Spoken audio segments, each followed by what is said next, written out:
What is up, YouTube? It's Aaron here with On the Bubble Podcast. We've got the usual cast of characters, and we have a very special guest with us today. We have Jesse Cotton, 7-time YCS champion, the UDS and Ultimate UDS champion, 6-time Worlds competitor, and a World champion / finalist. How are you doing today, my friend? We got the Wikipedia page open. Okay. All right, maybe. Yeah, I'm doing good. Still a bit jet lagged from Paris, truthfully, but I'm happy to be here. Pleasure to have you on. So we got Logan and Rahan as usual. We're going to get into a discussion with the new policy documents, obviously the time changes and how those are going to affect us. And then in addition, the new tournament structure changes, and we're all going to give our opinions. We're going to look at some community discussions and kind of see where the gauge of everything is and just give our all takes. So we're going to start off with the time changes.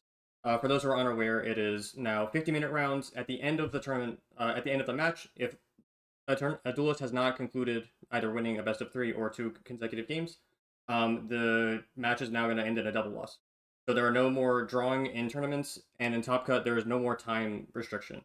So Jesse, what is your initial thought after hearing these changes? My initial thoughts were skeptical, but in reality, it ends up being, I think, pretty good changes overall. There's obviously it's hard to get something that's perfect, but it does fix the some issues that existed within the tournament structure that were quite problematic. Which side do you want me to go over first? Sorry. Which specifically? Like, so time changes. You were gonna go over so go over the positives you see with the time change. Okay, yeah. The positives with the time change. I think the time changes are probably the best change. Now I see a lot of people talking about a prisoner type of dilemma, which I mean it can exist. With my opponent will hold me hostage, but there was already an incentive, and in fact, a bigger incentive for people to play against the rules to try and achieve a desirable result from them, and winning through time, right? So, if you're going to take that argument, that hasn't changed. But I think what you can argue is for sure that the incentive for going to time, for being malicious about that, has for sure gotten worse, and that should hopefully almost incentivize players not to slow play, I guess. Again, I'm doing an advocate just real quick. I'm not telling people they should slow play or that it's allowed. It never has been allowed, but people will obviously still do it. I'm sure anyone who's been to it, any competitive tournament will know people try and skirt the rules for anything. But yeah, I think being able to stop that is important. But then also the no draws thing is huge. So like specifically, and we'll touch on this like as the second part in a second, but I would have made Top Cut at the last 2 or 3 WCQs if people weren't allowed to draw. Because like all of these tournaments, I was going into the Swiss last round X2, and with really good breakers, and I unfortunately lost the bubble of each of these. And like I don't want to sit here and like fume that I didn't top these because of whatever, but it's still frustrating to see the fact that if people had played honorably, I'd have a decent chance making the Top Cut. But because people intentionally draw, which is again not allowed, but they do anyways, then it ends my tournament run. And it's a problem I've seen in other YCS as well. So pretty much anytime this is top 64 YCS, we see this problem where the way the structure is set up, it makes it so that oftentimes drawing the last round is beneficial, which again, you should not be incentivized to do so. And yeah, I think it's a problem. I've been saying for a while they should just make intentional draws allowed so that I don't have to cheat to just intentional draw in the last round. Getting rid of them though is also fine because then you just can't enable that type of behavior.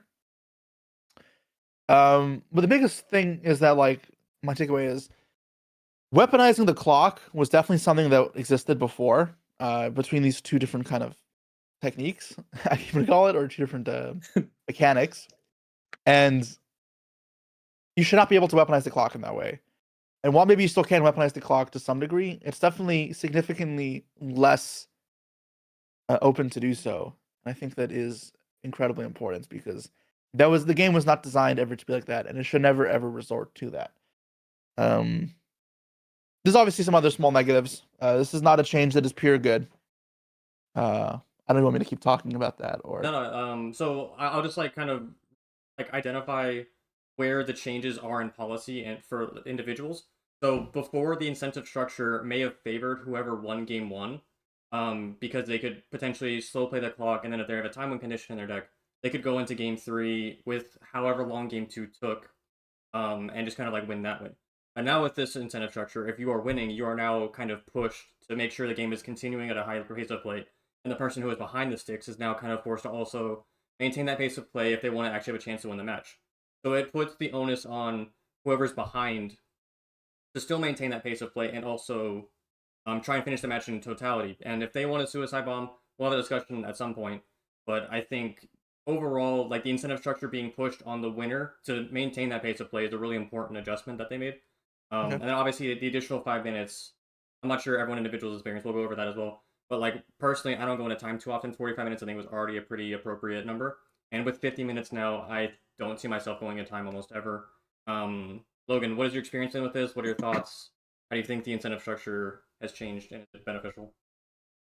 Yeah, I think the biggest benefit to this is we're actually going to be playing a lot more Yu-Gi-Oh! In actual like real games. And there's not going to be the issue where people are going to start slow playing from the get-go, from match one, game one, and from like side decking. There's a lot of matches that I've played in the past where you can just tell from game one that your opponent has a game plan for game three, and the match is dragging on and dragging on. They show losing. up to the table 2 minutes after it started. Yeah. Yeah. There's people that show up late to the round. You know, you go into game three and suddenly they're doing a pile shuffle when they didn't pile shuffle before, and they're, you know, shuffling 8 extra times. Like, you guys know exactly the type of players I'm talking about. I don't think that will really happen as much because there's not any incentive to do it. The suicide bombing thing, I think, is only going to be a case where it's not going to be something that people actively think about until there's like 2 or 3 minutes left on the clock. And even in those situations, it has to be a spot where that player is losing. They're salty enough or mad enough to try to, you know, throw the match for both players. And they like are actually able to do it without like stalling. If they're stalling, you can always call a judge, you get extensions. So I think the actual probability of that happening is going to be very, very, very low. And I do think some of the players that end up doing that will not necessarily get ousted by the community, but it's going to be something that's like frowned upon significantly within the community, in my opinion. I haven't talked to anybody who's like, I don't think there's anybody that's actively out there just like saying, "Oh, I can't wait to suicide bomb somebody at the next YCS." Yeah, real quick before Rohan jumps in, I want to say like those types of behaviors are way more obvious now. Like when you're slow playing or like you have a time win con, it's way easier to kind of just like kind of hide it within the game structures. But now if like you intentionally like force a double loss in a situation where you're now ruining both of your tiebreakers and its opportunity to perform well in the tournament, then like that is a way more obvious like a spiteful just person. Obviously it is allowed within the rules of the game, but like you are now way easier to identify like this person is like going to do that. You have to be aware of that, and like if that person does it continuously, you know, I go into the match, okay, like this is something to be aware of. So Rahan, I want your thoughts, and then in addition, Logan touched on something, or I think it was Jesse, where we talked about like the games getting longer, and like I think Yu-Gi-Oh's in a pretty healthy place with like the Justice Hunters decks and a deck like Mitsurugi, where the games get pretty grindy, and I think that's like a really healthy approach to how deck building and the game's development has gone. But like now we're kind of disincentivizing those long grindy game ones, because if you play a 30-minute game one, are you really gonna be able to finish games 2 and 3 post side in 20-ish minutes? So how do you think we approach the situation, and what are your thoughts on that? Okay, I really like that you're asking that question because I was actually thinking about that when everyone else was talking. The nice thing about like going last is like you're just juggling thoughts the entire time. Like I was looking at Logan's like mic and I thought it was like a Bro's water heater. metagaming the freaking podcast. I thought Logan had like a water heater beside it, but I realized it was like a microphone or a camera that was hanging out. Okay, so I have a few thoughts on this. First of all, 50-minute clock, don't notice it. I'm a remote duelist. Remote duels always had 50 minutes. You were the worst.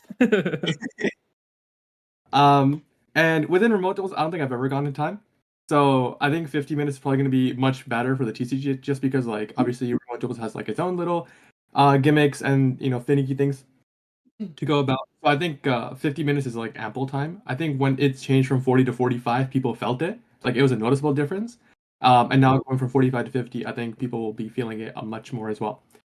Um, I lost what I was going to say earlier, but I really want to address that sort of comment that people have been raising time and time again is, oh, we lose the essence of what makes Yu-Gi-Oh! Really fun, which is playing into boards and playing these long, grindy game ones, which is where Yu-Gi-Oh! Is quote-unquote at its peak.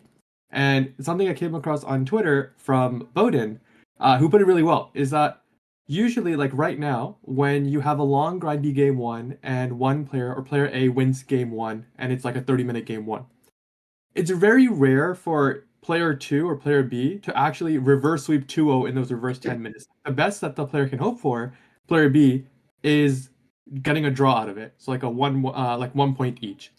So already, like even in the current game state, if you are playing a long grindy game one, it's very rare for you to actually reverse sweep back. Um, and so usually it's just going to be player A that wins anyways, just because they're going to be up game one. So I think with that in mind, I don't think that it impacts that as much, especially because I think a lot of the time, and this is something that I'm valuable for as well, is not recognizing game states where game states are actually lost and not worth playing out. And I think this really sort of pushes players to actually recognize, okay, is my hand good enough to play into a board? I start playing into a board, right? And I got the pass back, or my opponent's gonna get the pass back. Is it worth continuing this game?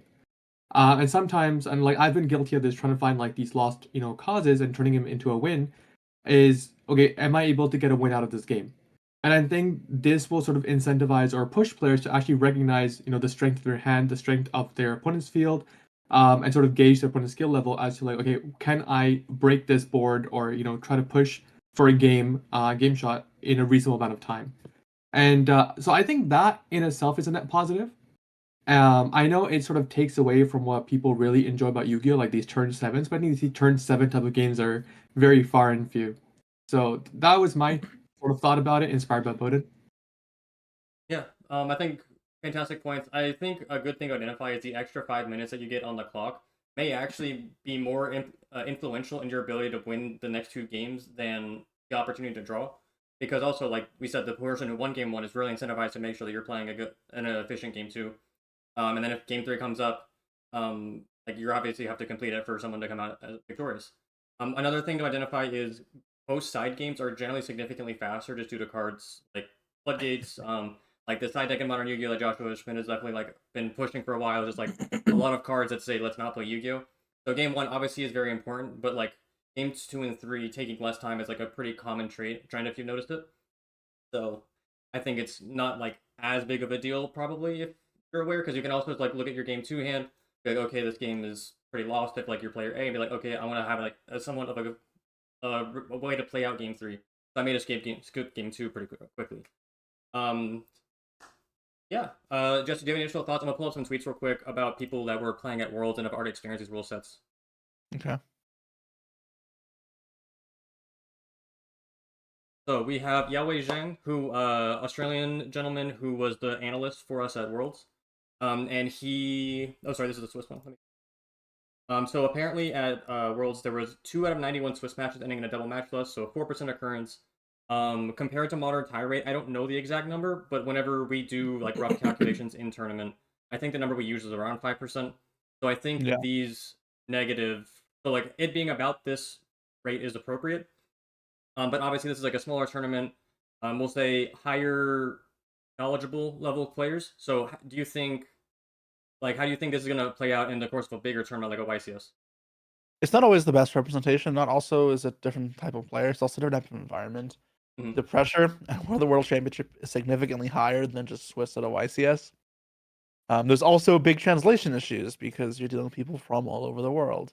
So you don't always get the best correlation between worlds and the rest of the real world, which is why using this as the testing grounds probably wasn't the best by Konami, but um I don't think time will happen like exceedingly more often or anything. I think it shouldn't. If anything should go down slightly. The extra 5 minutes do help. And then also you should have people pushing for time less and more encouraged to play faster. Yeah, I think the world's comment is pretty good. Like, obviously, you would prefer it to be utilized by people that are kind of competent with the game. But I think the way that you are actually supposed to like stress test your new rules is with like an environment that is more susceptible to like the rules being broken, and not intentionally, but like when you're playing with people that are pretty competent in the game, like obviously they qualify through their WCQ. You are less likely to have like these like double negative losses because everyone understands the tiebreaker issue. You're obviously playing people that are like more knowledgeable about the game states and like the ability to scoop. I actually reached out to both Shane Tay and Aditya, who were both Worlds competitors this year. Aditya said the world rules didn't affect him, and then Shane brought up something that Rahan acknowledged, like knowing when to scoop is now going to be a more required skill set if you're going to try and be a top player. I think it always Because, like, was. To be fair, I think people were I agree, but stupid now it's humans, like, but yeah, I think now the public is now substantially more aware that like playing an additional 10 minutes in game one when you're like in a losing position is going to like be way more detrimental than okay, I can maybe try and pull out a time win con in games 2 and Logan, do you have any additional thoughts on this before we move on? Yeah, I was just gonna say with the new time rules, there's probably going to be some percentage of games that come up where you're in a game 2 or game 3 situation that could go into time, and you might have to make the decision to either try to hand trap your opponent earlier to try to like completely cut them off to get their turnover quicker versus trying to like minimize their board. So that might be something that is a decision that you have to make in like those game 3 situations. Yeah, I think that's a good point where like the clock, like obviously it is always relevant, but now like being able to get your actions off and like I think so when people test, they're not super cognizant of the clock. Like if you play on online simulators where there's no restriction on time, you can see matches go for 45, 50, 60 minutes in just like a game or two. But now if you're actually trying to get legitimate testing for an event, you have to be very cognizant of how long will it take for me to like play 3 games. Will I have to make adjustments to try and make sure that I can complete these games? How quickly should I scoop? All those things I think are really important. Rahan, what else do you have for me? I was gonna say 80 breaked half the time, so I don't think the rules were ever affecting him. All right, that's right. But like I think Logan brought up a good point is that I think in some instances you will be sort of forced to use your hand traps and sort of hand interactions earlier, even in some sort of less than ideal situations, because sometimes like we use our hand traps against like some of the combo decks to like cut off like some key lines that we have to wait for like later on in the interaction, right? Like for example, think like White Binder. A lot of time people like let Malice do their entire combo. They let them draw like off of a lure and everything like that, because they want to get White Binder out of rotation. But like that's like 6 minutes into that combo, and that's 6 minutes off the clock. So now it's a gauge of like, okay, will this Ash on White Binder sort of making their board a bit weaker and making their follow up a bit weaker? Will it be worth it for the amount of time that I will have left over in terms of cracking into this Malice board, given the fact that it's not even just like looking at life points anymore, it's looking at I think need that to shit's fake. I'm not gonna lie. It's already been like that. You already didn't want to go into game 3 going like if you're assessing that in that position and you're going to probably still lose the game anyways, you're still then choosing to go second against a deck that gains life points in time from before. That really hasn't changed. I think people yeah, I think it's been a skill set for years that people kind of neglected. Maybe this is like waking them up, but that existed years ago. That's not a new thing. Oh, I agree. I just think it is like you said. I think it's waking people up and making them more like cognizant of that. Sure. Yeah, there is more than playing good Yu-Gi-Oh to performing well consistently at events. And time awareness and clock management was one of them. I think I prefer the new incentive structure for like we want the match to conclude in its entirety. The additional 5 minutes I think helps with that a lot. But obviously there are some negatives that are gonna come out of that. One that I think I heard Josh Schmidt, if I remember correctly, I watched his video on it. He discussed the strictness of time rules at like tier 1 and tier 2 events. I think I've also seen Coder discuss it on Twitter, where like the onboarding process and like the more casual environment is gonna probably suffer a little bit for this. Like obviously you have a few extra minutes, but if you're playing like a rogue strategy, or if you're kind of new to the game and still trying to like get acquainted, having that strict level of time enforcement, I think, can generate some problems if you're trying to like encourage new people to play the game. Jesse, what thoughts do you have on that, and if any additional problems that you've kind of thought of? From my own experience, the most I went to time in recent years was when I played Crystal Beast. That's because every card on my deck, my opponent would read, and unless your deck is by nature a fast deck, and Crystal Beast really wasn't, it was a long combo deck. That like paired with my opponent reading everything, and then it being a board breaker strategy, meant that pretty much all my matches in the YCS that I played it went to time. I did not go to game 3 like ever. And my game plan was legitimately just beat them 1-0 or 2-0 them. And it was working for the most part. I had 2 draws, so I won 1 twice. But that is not viable in this structure. So Rogue definitely suffers.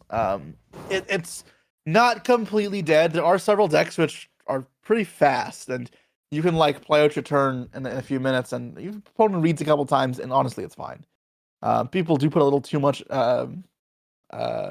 emphasis on how much reading takes. Like, obviously, it does have an impact, but it's not everything. And then the local stuff. I think it's stupid. I think you should never have these strict requirements for locals, anyways. And it goes beyond just this, but these local settings need to be more forgiving for players because you want them to feel welcomed into an environment that isn't a bunch of greasy, sweaty tryhards, right? Like you want to, and in reality, it's not even that bad like that in the real world. I haven't met players in recent years that are that down bad. But regardless, like the community shouldn't be like that. For one, you could argue it tries pushing us towards that more, because it cuts off the players who you do want to chill. And yeah, I think it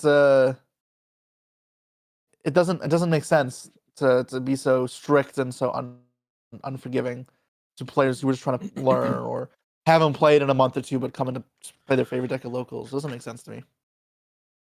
All right, so I have a tweet up here by Patrick Hoban. Prediction: board breaker strategies are dead with the new time rules. Sometimes it works, sometimes it doesn't. But either way, to break a board takes 20 minutes and it's no longer viable. I think this kind of piggybacks off of the game 1 discussion where like sometimes you like only open one hand trap, they still end on like a pretty strong board, but you're playing the Vanquish rule deck and you think like you can interact with it pretty well. So Logan, do you feel like this tweet is gonna come to fruition? You could probably already argue like some of the comments in the tweet are talking about where board breaker strategies are already pretty inefficient. But do you think this prediction is going to come into fruition? So I think there is some truth to this. However, after thinking about it, I'm looking at like previous decks that were playing board breakers like Tempai, and the Tempai matches were always quick. But that was just because the Tempai deck killed you. So I think this is true if you're playing a deck that is attempting to break the board, set up your board in main phase 2, and then play a game from there. However, I think if you're playing a deck that has like a pretty easy ability to OTK, I don't think the board breaker strategies are dead, and I don't think mixing like breakers and hand traps will ever be dead either.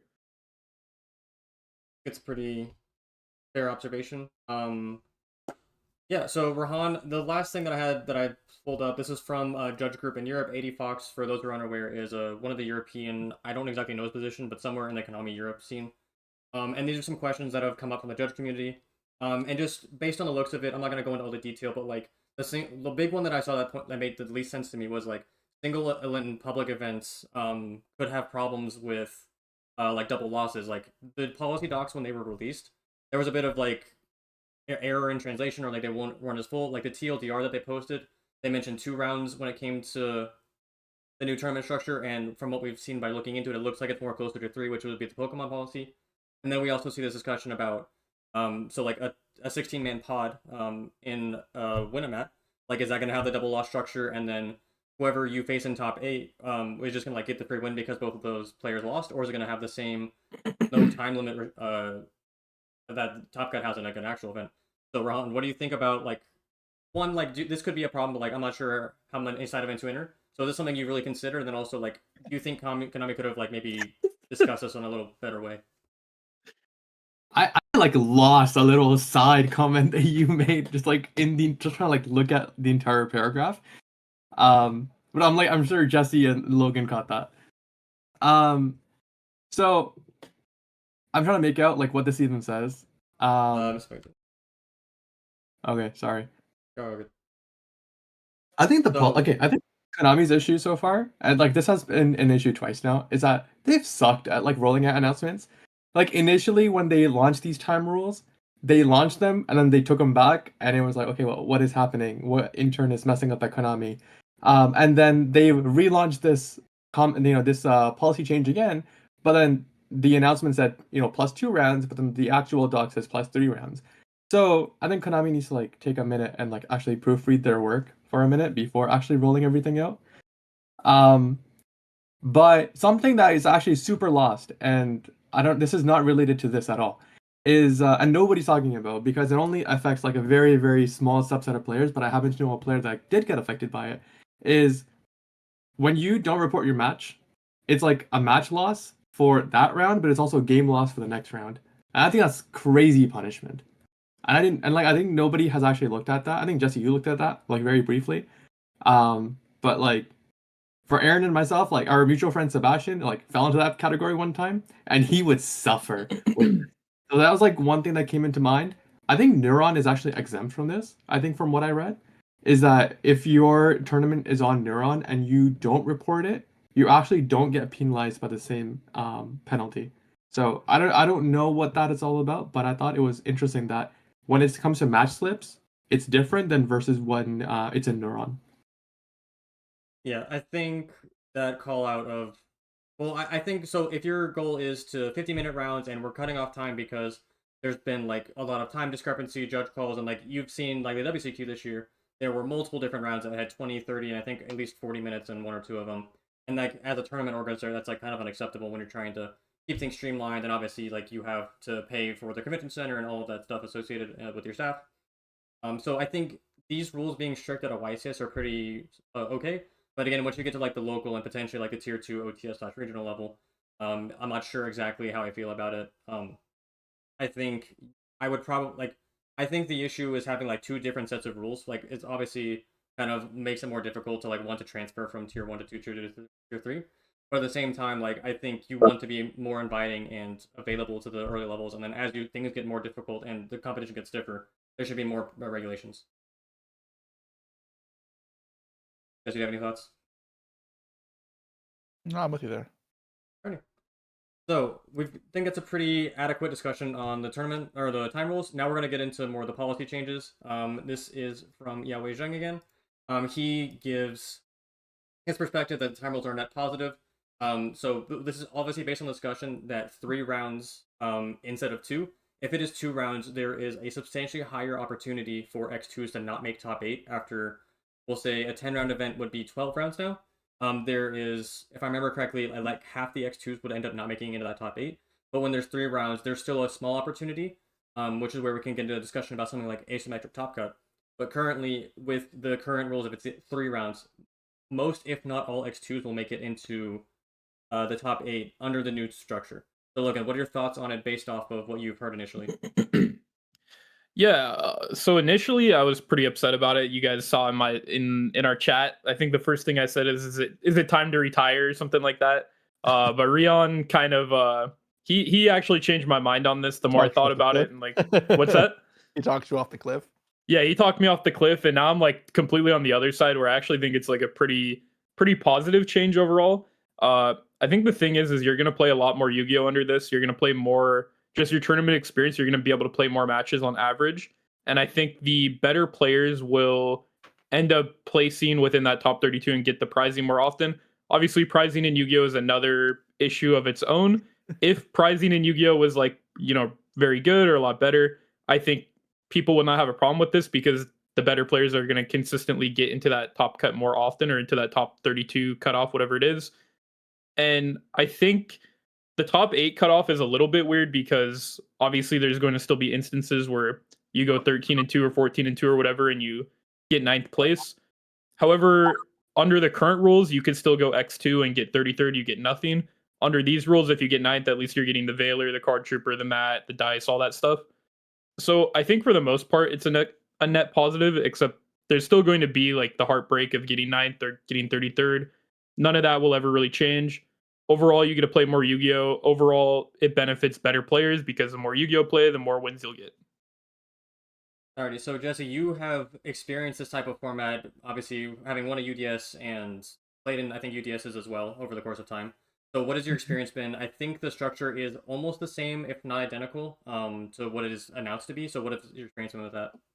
So it's fairly similar to the UDS structure, but the biggest thing with UDS is they're smaller tournaments because they are invite only ish. Like they are invite only, but it's also not hard to invite. Still, they weren't very big. You want to get more than a few hundred players, and usually it was less. like around 200-ish players was normal. So it's not always the best like mapped out thing. As well as those when they were launched up, they get the top 16 players. So the structure is more closely related to UDS than what it is now, or it was a month ago, but it's still not a direct parallel. That being said, it's still going to be echoing a lot of the same points that Logan made, right? It's just you're able to play more, can filter out bad variants if you're confident in your own abilities. It also filters out good variants if so if someone is just streaking high roll, like if that's what's happening, then it's worse for them. But as a competitive player, I'm always going to favor more the one that's better in the long run to help the better players. So yeah, it is more like a UDS, I guess, in that way, but it's not exact parallel over. And then I also saw some people complaining, and this one is very silly. They said now you have to play more Yu-Gi-Oh! Same way Logan said, but for them it's a bad thing. And I'm like, well, you've gone to a Yu-Gi-Oh! Event. Yeah. Why are you complaining about this? Yeah, to You me chose that's a to play major Yu-Gi-Oh! positive. Yeah. Like Uh, there's so many YCSs you enter and you make day 2 and you lose round 1 at day 2, and it's like I flew across the country and I played 1 day of Yu-Gi-Oh! Essentially, like at least under I this. dragged myself out of bed this morning, and I'm like, Yeah, just to lose in 5 minutes. I lost in Like, 8 minutes. that was Yeah, fun. Yeah. yeah. And I do think that some of the prizing things is also a positive to playing it out. Like even if you don't think you have the record to make top cut or to get top 32 on day 1 if you're X2-1 or whatever, there is now incentive to actually play it out and make day 2 and get that day 2 prize pack. So I think just playing more Yu-Gi-Oh! And playing more meaningful matches is just overall good for the game and good for the player base. I agree. Rahan, what are your thoughts? So the first thing that stood out to me when it came to this was I've heard of a lot of instances of people missing X2. And personal issue that I deal with is mental game when it comes to these YCSs. I don't get to travel to many YCSs per year, so usually I get to travel to 1 or 2 maximum per year for an in-person YCS. And so I really want to make that run count. And I think the worst feeling is putting time, energy, and effort into a YCS. You lose early in the round. I always lose either round 3 or round 4. It is a guarantee. And if I don't lose round 3 or round 4, I top. This is a consistent thing. This is your superstition getting to, man. I used to be the same. I get over that, but yeah. So I think last time I played you at the remote YCS, I lost to Jesse, and then I lost to another Canadian player back to back, and I was like, okay, this is not gonna happen. This is whatever. This is raps. I'm not gonna top. Right? Yeah. And then Santuli sent me a threat. He's like, Threat. and that was a motivational threat, and it turned out that was what I needed to top. But anyway, it is superstition, but it's superstition that is backed by evidence. There's no conspiracy theories. You're smarter than this. You're smarter than this, please. Oh. This is why Aaron called you the side event goat. This is why he called you out. Okay, so the main part that I was getting at this is I think when you lose early rounds, whether it be round 2, 3, or 4, there's always an issue of okay, I think you're gonna have pretty poor tiebreakers overall just because of how early you've lost. Especially if you're X2. But I think with these changes, I think like Logan said, there's a really big incentive to continue on playing. Especially if you're trying to go for the prize cards, right? So whether it be the Veiler or the Trooper, and you do, and I believe, and this is a discussion that I've had with a lot of people, is that if you're a competent player, you're above average, more likely than not, you should be able to get into top 32 standings after Swiss by just playing out good Yu-Gi-Oh! Over the long run. And I think in that regard, this change is good. It's welcome. I think if you're aiming to just perform well at each event, not just just get a top cut standing, then I think this almost rewards you because you get into those higher standings more frequently because you just get to play more Yu-Gi-Oh. Yeah. So one thing that we haven't acknowledged, but if you are looking at the tournament structure and your goal is to win the event, in terms of the record that is required to do so, it is the exact same. You may be playing 1 extra round in total in Swiss, depending on how everything plays out. But you can never go worse than X2 and win an event. The exception to that would be top 64 events. So I think there is definitely, I'm not sure if it's like a discrepancy, but like these adjustments or like these rule changes affect tournament size or like are a change based on tournament size. But at the end of the day, like if your goal is to win a Yu-Gi-Oh event, you're gonna be required to play a lot of Yu-Gi-Oh and you're gonna be required to do well at it. So I think there's gonna be positives and negatives in a lot of these changes. With the time changes as well. How do you think like the 50-minute rounds and there's now no ties? Logan, do you think like how do you think this is going to impact things? Sorry, before Logan continues, can I just jump into like kind of the previous thought? Sure. Something that I heard from one of the videos that I watched on this, I think it was like Josh, is one of the biggest discussions is, okay, does a top 32 count, does top 16 count now, and so on and so Sorry, forth. you can skip ahead, sure.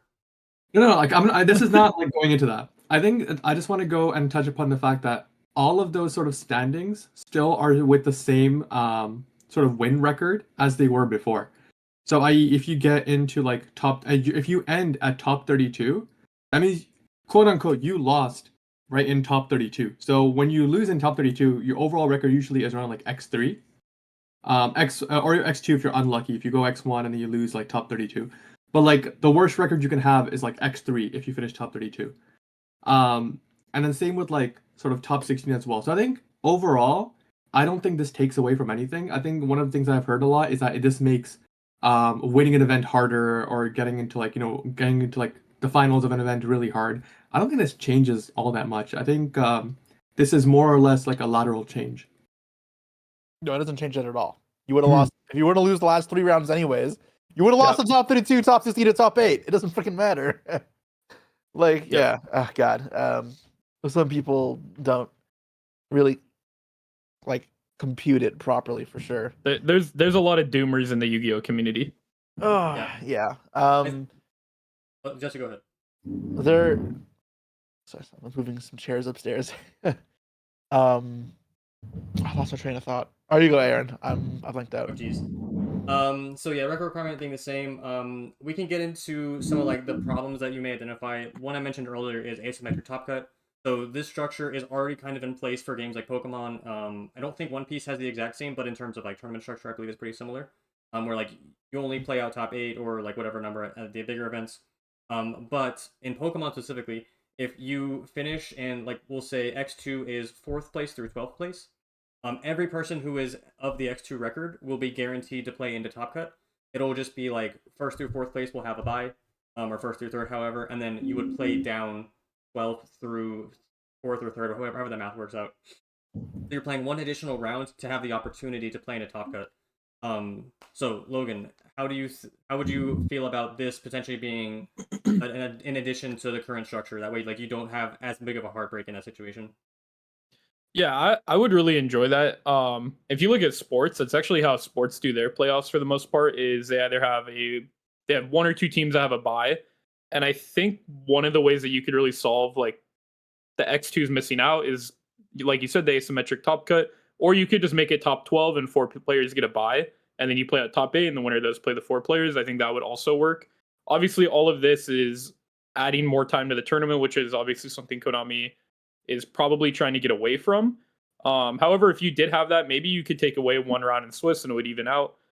But I think there's a lot of hypothetical ways that you can make it perfect, but I don't know if it's really like worth going into because that's just not what it is. I don't know if there's a reason to spend a lot of time trying to come up with our best way to make Top Cut and best way to format it. So I'm just going to play with what they give us, and if I like playing Yu-Gi-Oh, I'm going to play Yu-Gi-Oh. If I don't like playing Yu-Gi-Oh, I'm not going to play. I don't really care what the structure is. I think it's the best way to approach it. All right, so Rahan, we'll get into your discussion before I throw it over to Jesse. So Rahan tweeted out yesterday, discussion on placing in top 32 standings after 15 rounds being a top versus no top is silly. To place in top 32 of an event with over 2,000 players, you have to be in the top 0.02% of players in that room. Very high accomplishment. Is that right? It's not right. It's not right. It's not right. No, what is it? 1%? 1%, I think? It's 2%. Top 2%. Top 2%. Okay. So he can't do math. Obviously, that's why he's a science guy, but it's fine. And then I'm like, oh, that doesn't make sense to me. I forgot to. Jesse's the business major. He's here to make sure we're checked out. And then he makes a comparison to Pokemon, and obviously One Piece is the same thing. where for their events, like you still get pricing for top 16, 32, 64, whatever. And Pokemon players will still post, this is my top whatever deck list. And obviously, coming from Yu-Gi-Oh, it's like frowned upon. It's like not something that we're used to. So, how do you think community perception should change in accordance with how Konami is now making these adjustments? Okay, so I think when I first brought this up, and I like literally mentioned it, Jesse gave me the biggest eye roll ever, and I think that's like pretty accurate in terms of a representation of like I think what my reaction is towards like the community sort of fallout for this as well. Um, like I think like, outside of like any reaction when it comes to the actual tournament structure, playing experience, any of that, the first thing that I've seen people comment is, "Are my previous tops expired? Does top 32 count? Does So top 60 ridiculous. That's like the first thing that I've seen of so many discussions pop up is what constitutes a top. Um, and I think like the biggest issue is, and people have actually gotten mad at Konami for this. It's like, oh, like Konami has just made it harder for people to top, or made it harder for people to like celebrate a top. But like a top, generally, like when we're celebrating top 32, top 16, things, so on and so forth, a top usually just like whatever people gets pricing, right? But I think you just also have to like recognize the achievement itself. So ignore the math here. All arbitrary. I'm gonna say that. I can't keep it in. It's all made up. It doesn't like. Oh, it's so stupid of an argument. I agree. I very much agree. But I think like it's really sort of disappointing to see within the Yu-Gi-Oh community. Like you'll have people calling that remote wins, remote tops are not real, Latam tops are not real. Wait, those people might be right. People saying that regionals under 100 people are not real, but it's just like, is this a Konami issue, or is this an issue within the Yu-Gi-Oh community when it comes to just culture of like sort of elitism? If someone can start having success recently, out of nowhere, people will say, oh, this is a one-trick pony. He can't do it when the format changes and he has to switch decks. And I've seen like time and time again. I've seen like when Julian, this was his breakout year, amazing end to the year for him. And one of the first things that I've heard from people about his NEWCQ success was, oh, he's a malice one trick. This is the only time I've seen him have success. And it's like, I think the issue is like, it's just shrouded in negativity where people are very keen to jump in and sort of take away from the achievement of people rather than celebrate, oh, this person is actually in the top 2% of a 2,000 player tournament. And I think that's a really big achievement to go like X2, X3 in 15 rounds and do so like consistently time and time again. I think it's really big. And I think taking that away from players is more disappointing than anything. Yeah. Like Jesse said, it's all arbitrary. Like, for example, YCS Vancouver, there was a bunch of players who were X2-1, some top, some didn't. What's the difference between me who got 32nd place, my deck list, and the person who got 33rd? Like, I actually lost one more time than the person who got 33rd. That's kind of where I'm at with that. And then I think under the new rules also, I think maybe we shouldn't frown upon people so much if they want to give their deck profile when they get 40th place, 43rd place, because Never they're should have playing frowned on them to begin with. But... yeah, you should have frowned upon them to begin with, even at maybe if you're going 0-4 and you post your deck profile, but no, if someone's proud of something, let them be proud of something, regardless. Yeah, that's. But what I'm saying is like the people who are calling it like a top or like a top placement or whatever. There's a lot of people who are in that category, but regardless, I think now like, if you play out the whole tournament, you play 16 rounds and you go 13-3, but you don't get top 32. I think that's a pretty big accomplishment, even if you're not getting prizing. Like your deck went 13-3. That's a YCS winning record or YCS finalist record at times. Yeah, I think these are all. Yeah, so I saw something from Gabriel Susi where he kind of acknowledged like the discussion around Yu-Gi-Oh, where if you look at a lot of the YouTube videos regarding all these policy changes, there were a lot of them were like pretty doomer, pretty negative. I'm not gonna call out anyone specifically, but I think Susi's point is very well noticed that as people that are contributing to the discourse online, and just in general, like we should in general try to uplift and be more positive and be more respectful of people and whatever they deem as success, even if it's not what you deem as success. I am 100% guilty of this in the past, just downplaying people's successes. And then as I've gotten older and hopefully a little more mature, I'm just kind of checking myself, like, who cares at all? If they find value in it and they have a good time, let them do whatever the hell they want. And I'm going to do my best to do the same. If I value success and I don't find success, then I'm going to do my best to improve and try and make it happen the next time. But it just doesn't make sense to keep downplaying whatever someone deems a success or whatever they value. Yeah, Aaron finally remote tops as real now. You may be the exception, not the rule. Whatever you need, man. Alrighty. Yeah, Jesse, please.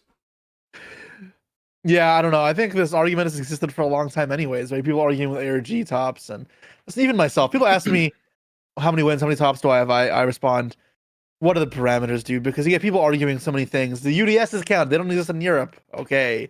Does my world's top count because it's Master Duel and it's only 12 teams? Does world's top 8 count because it's 26 players?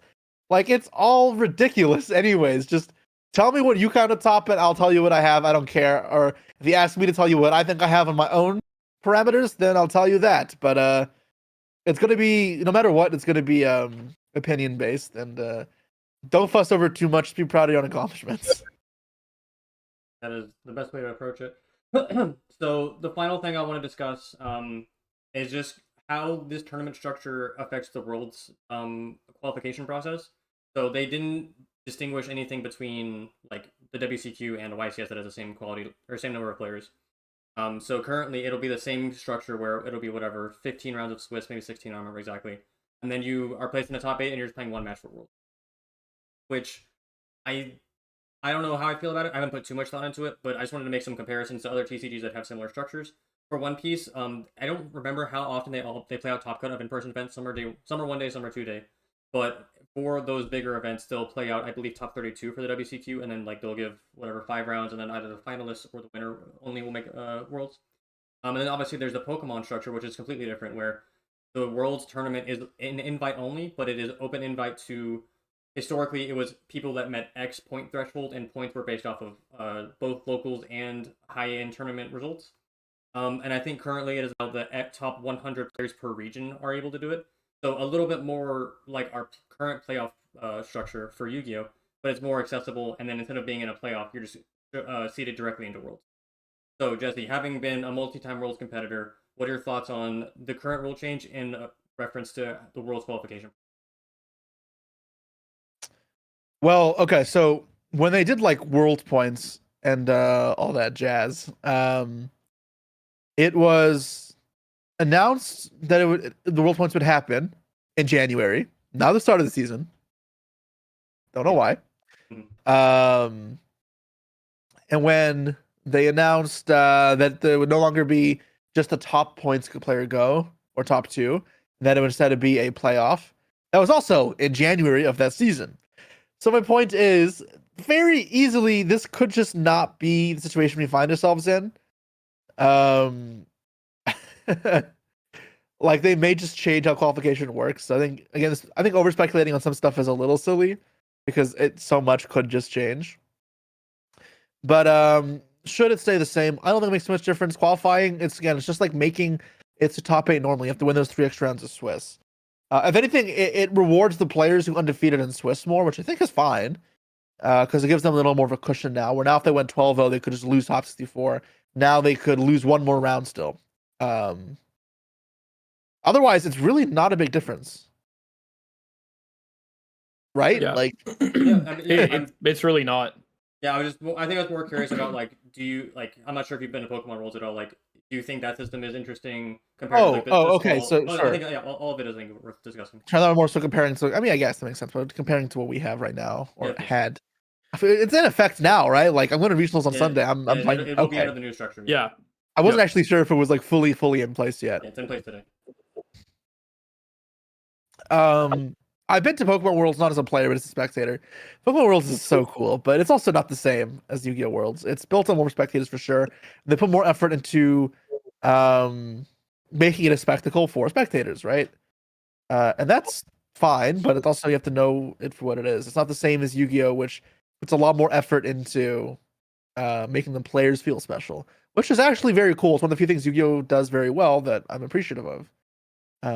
I don't mind Yu-Gi-Oh!'s current structure. It feels very exclusive as well to qualify for Worlds. And I think I'm overall happy with it. I'm not pushing for it to change. Yep. Or Logan, sorry.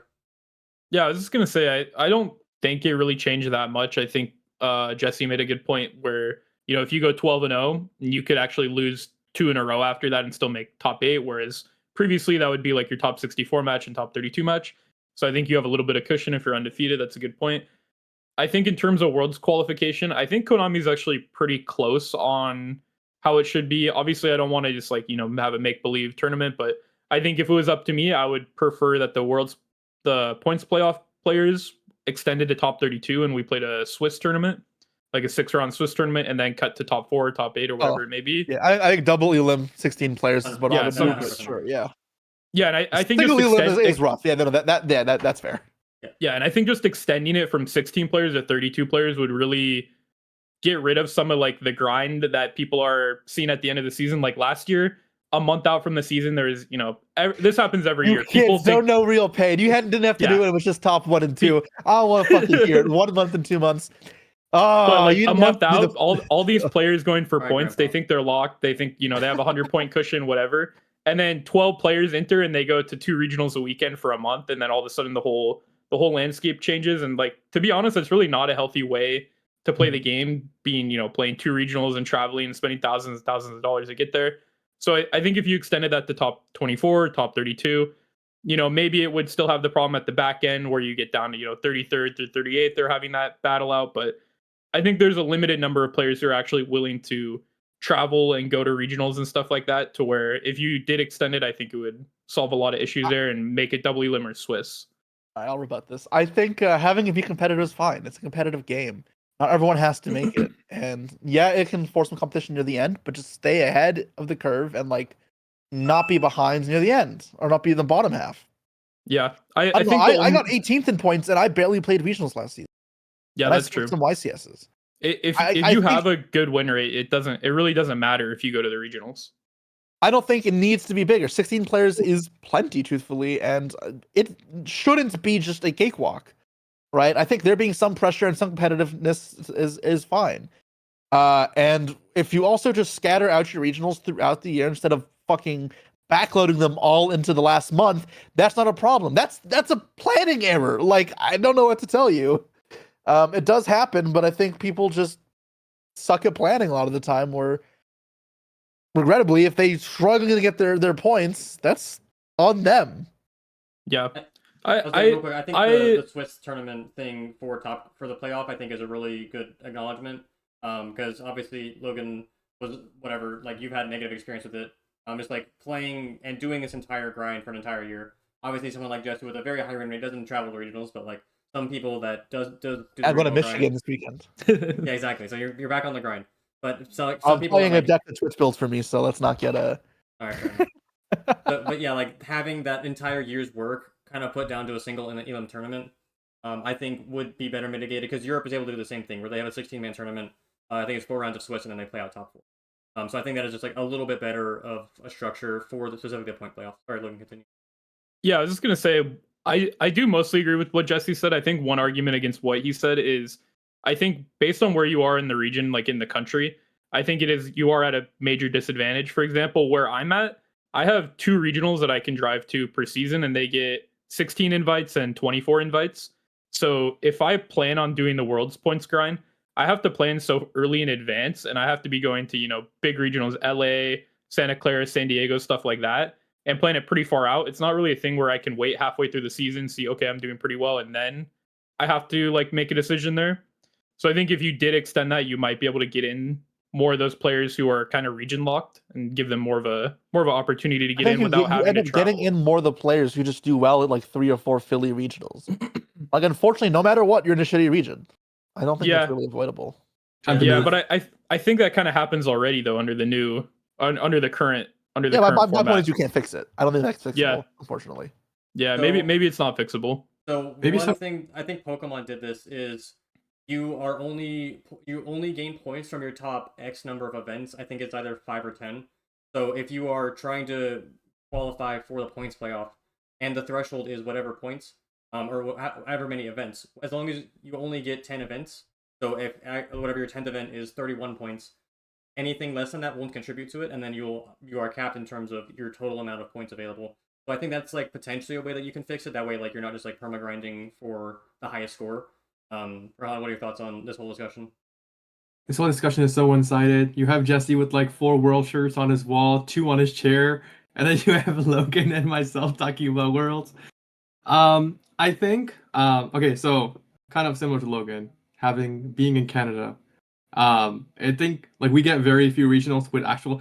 Okay, you're different. You're different. We live in the same city. Well, I'm Like- basically in Canada. I'm almost. I can throw a rock and I'm at the border. Logan's situation is definitely worse than ours. I'm not like don't.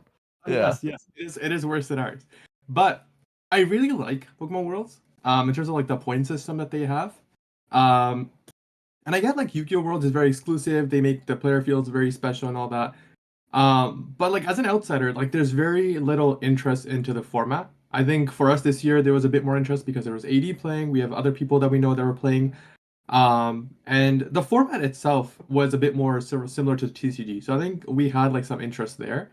But I think if you make Worlds a bigger event the way Pokemon does it, right, and just make it like a bigger celebration for like multiple like players from each region, then I think you have more players going there, so there is more overall attention to Worlds rather than what it is right now.